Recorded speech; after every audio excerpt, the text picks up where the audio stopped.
السلام علیکم میرے ہم سفر دوستوں، ظہور ملک کا سلام قبول کریں۔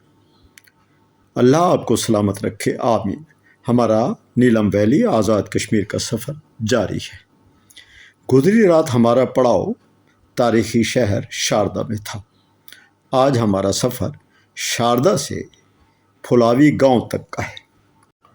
دوستو، یہ وہ جیپ ہے جس پر ہم شاردا سے پھلاوی تک کا سفر کریں گے۔ اسے ہم نے کرائے پر حاصل کیا اور اپنی گاڑی ہم نے کیرن میں ہی پارک کر دی۔ کیرن سے آگے وادی نیلم اپنے اسرار کھولتی ہے۔ خوف، حسن، جلال اور جمال کے سارے مظہر آپ کو یکجا دکھائی دیتے ہیں۔ یہاں پہنچ کر آپ کو پتہ چلتا ہے کہ کشمیر کو جنت کیوں کہا جاتا ہے۔ شاردا سے ہوتے ہوئے جب آپ کیل کی طرف جاتے ہیں تو دریائے نیلم کا نیلا پانی نیلے آسمان کو بھی شرماتا ہے۔ پہاڑوں پر گھنے دیوکامت درخت دن میں جمال کی چادر اوڑھ لیتے ہیں اور رات کو جلال کا پیکر بن جاتے ہیں۔ راستے میں جگہ جگہ آبشاریں آپ کے پاؤں کی زنجیر بن جاتی ہیں، کہتی ہیں پہلے ہمیں دیکھو، ہم میں اترو، پھر آگے جانا۔ ان آبشاروں کا پانی اتنا ٹھنڈا ہوتا ہے کہ اگر آپ 1 منٹ کے لیے پانی میں کھڑے ہو جائیں تو پیروں کا خون جمنے لگتا ہے، پاؤں سرخ ہو جاتے ہیں۔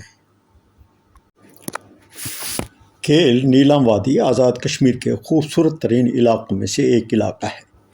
کیل مظفر آباد آزاد کشمیر سے 158 کلومیٹر کے فاصلے پر اور 8 مقام سے 81 کلومیٹر اور شاردا سے 19 کلومیٹر کے فاصلے پر واقع ہے۔ کیل آزاد کشمیر کا ایک خوبصورت گاؤں ہے۔ کیل بھی تقریباً لائن آف کنٹرول کے پاس ہی واقع ہے۔ کیل کو کیل سیکٹر کے نام سے بھی جانا جاتا ہے۔ کیل سیاحوں کے لیے ایک بہترین جگہ ہے۔ ہزاروں سیاح ہر سال وادی کیل کا دورہ کرتے ہیں۔ کیل سطح سمندر سے تقریباً 2097 میٹر کے فاصلے پر واقع ہے۔ کیل کے مقام پر شونٹھر نالہ اور ناریل نالہ دریائے نیلم سے ملتے ہیں۔ کیل شونٹر بائی پاس سے گلگت ایجنسی تک پہنچا جا سکتا ہے، جو کہ 4420 میٹر بلندی پر واقع ہے۔ یہ تو تھی کیل گاؤں کی کہانی۔ شاردا اور کیل کے درمیان خوبصورت واٹر فال کا دیدار کیا اور میرے دوستوں ملک مصطفیٰ صاحب، اسلم بھٹی صاحب، ملک نصر اللہ صاحب اور محبوب تاتاری، ہر دل عزیز شخصیت، تمام دوستوں کی مشترکہ رائے تھی کہ اس واٹر فال پر کچھ وقت گزارا جائے۔ بہتے جھرنے کے درمیان چارپائیاں بچھی تھیں جن پر تمام دوستوں نے اپنی اپنی تصویریں بنوائیں۔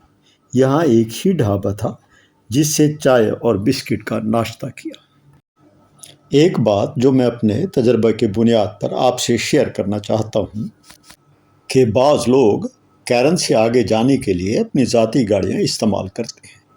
کیرن سے آگے تک سڑک انتہائی شکستہ ہے۔ لوگ اپنی گاڑیوں پر کیل تک تو پہنچ جاتے ہیں، لیکن جب واپس آتے ہیں تو گاڑیوں کی حالت دگرگوں ہو جاتی ہے۔ 40-50 ہزار روپے خرچ کر کے گاڑیوں کو دوبارہ اصل حالت میں لے کر آتے ہیں۔ بہتر یہی ہوتا ہے کہ کیرن سے آگے کا سفر جیپ پر کیا جائے۔ جیپوں کے ڈرائیور راستوں سے آشنا اور ہر نازک اور پیچیدہ صورتحال کا مقابلہ کرنے کے اہل ہوتے ہیں۔ یہ جیپ ڈرائیور انتہائی تابع فرمان ہوتے ہیں۔ جہاں آپ کہتے ہیں جیپ ٹھہرا لیتے ہیں اور آپ کو فطرت سے ہم کلام ہونے کا موقع فراہم کرتے ہیں۔ دوستو، ایک بات کا خیال رکھیے گا، ڈرائیور حضرات آپ کو کیرن سے تاؤبٹ تک جیپ لینے کا مشورہ دیں گے۔ جیپیں ہر تفریح مقام پر موجود ہوتی ہیں۔ اگر آپ شاردا جانا چاہتے ہیں تو صرف شاردا تک کے لیے لیں، اور اگر شاردا سے آپ کا پڑاؤ کیل میں ہے تو کیل تک آپ کو جیپ بآسانی مل جائے گی۔ آپ اپنی مرضی سے کہیں بھی قیام کر سکتے ہیں۔ ہر تفریح مقام پر جیپوں کی سہولت موجود ہے۔ ڈرائیور حضرات کی باتوں میں نہ آئیں۔ یہاں دوستوں نے خوب انجوائے کیا۔ جب احساس ہوا کہ تکان اتر چکی ہے تو آگے کا سفر شروع کیا۔ چونکہ ہماری منزل پھلاوی گاؤں ہے، اس لیے ہم کیل میں نہیں رکے۔ دوستو، پھلاوی وادی نیلم آزاد کشمیر کی یونین کونسل کریز یا کریز میں 2626 میٹر 8615 فٹ کی بلندی پر دریائے نیلم کے مشرقی کنارے پر جانوئی اور مرناٹ کے درمیان واقع ایک گاؤں ہے۔ ہم پھلاوی کے مین بازار میں پہنچ چکے ہیں۔ اس گاؤں کی کل آبادی 8000 نفوس سے متجاوز ہے اور اس کے ایک سرے سے دوسرے سرے تک لمبائی تقریباً 6 کلومیٹر ہے۔ ہر جگہ کی طرح اس کی بھی مقامی تقسیم ہے۔ گاؤں کے 5 حصے ہیں۔ یہاں 11 مساجد، 3 مدرسے، 5 سکول اور بڑے مین بازار کے علاوہ 3-4 جگہ کچھ دکانیں ہیں۔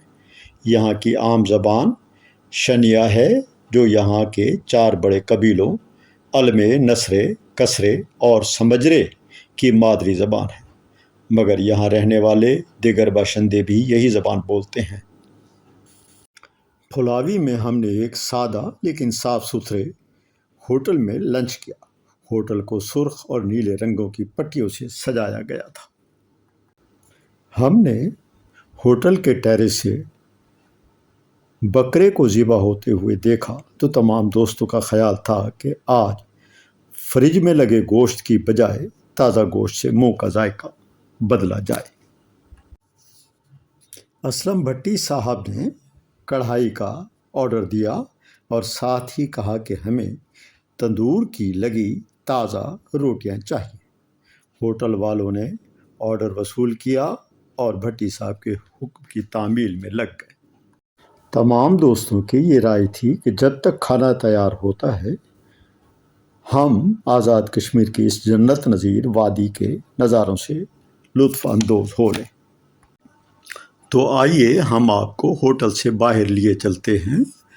کچھ تصویریں ہم نے ہوٹل کے اندر بنائیں اور باقی باہر کے نظاروں سے لطف اندوز ہوئے۔ پھلاوی گاؤں کی سب سے بڑی خصوصیت یہ ہے کہ یہاں تقریباً ہر گھر میں ایک حافظ اور اوسطاً 3 یا 4 گھروں میں ایک عالم ہے۔ یہاں کے علماء اور قرآ پاکستان اور آزاد کشمیر کے مختلف علاقوں میں دین کی خدمت میں مصروف ہیں۔ بلا مبالغہ اس میدان میں اس گاؤں کا یہاں دور دور تک کوئی مقابل نہیں۔ میں نے بکرے کو ذبح کرنے کا منظر اپنے کیمرے میں محفوظ کیا تاکہ میں آپ کو دکھا سکوں۔ آپ یہ دیکھ سکتے ہیں کہ سامنے ایک بہتے ہوئے نالے پر بکرے کو ذبح کیا جا رہا ہے۔ ہماری خواہش تھی کہ ہم اس بکرے کے گوشت سے ہی کڑھائی بنوائیں، لہٰذا ہمیں انتظار کرنا پڑا۔ پھلاوی گاؤں اگرچہ ایک دائمی آبادی ہے جو سردی گرمی میں اسی طرح قائم رہتی ہے، لیکن یہاں کی زندگی کو نیم خانہ بدوشانہ کہا جا سکتا ہے۔ کاشتکاری زندگی کی اہم ضرورت ہے اور زمینیں کم ہیں، اس لیے یہاں بہار میں فصلیں بونے کے بعد مویشیوں کو چراگاہوں میں لے جایا جاتا ہے، جہاں مال مویشی کو اکتوبر میں فصلیں کٹنے تک رکھا جاتا ہے۔ اس عرصے میں گاؤں میں فصلیں تیار ہو جاتی ہیں جن میں مکئی، آلو اور کچھ سبزیاں ہوتی ہیں۔ اسی طرح وسط اگست سے اواخر ستمبر تک گھاس بھی چھیل کر ذخیرہ کی جاتی ہے اور اکتوبر کے آخر تک مال مویشی واپس گاؤں آ جاتے ہیں۔ آپ اس ترتیب میں زمینوں کی تقسیم در تقسیم سکڑنے اور نوجوانوں کی سہل پسندی کی وجہ سے تبدیلی آ رہی ہے۔ یہاں زندگی بہت مشکل ہے کیونکہ نومبر کے آخر سے اپریل تک برف کا راج رہتا ہے۔